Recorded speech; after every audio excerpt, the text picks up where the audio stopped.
comme d'habitude, Tems a sorti un très bon projet.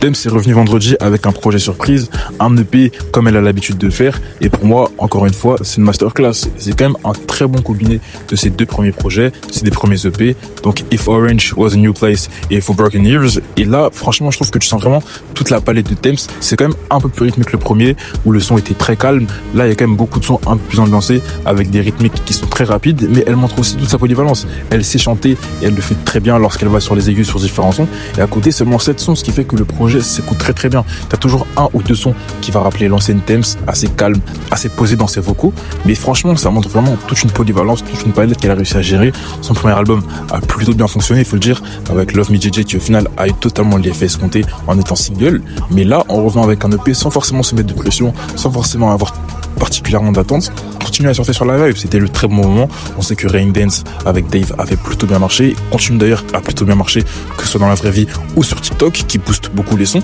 Mais franchement, 2025 pour elle, c'est vraiment très propre.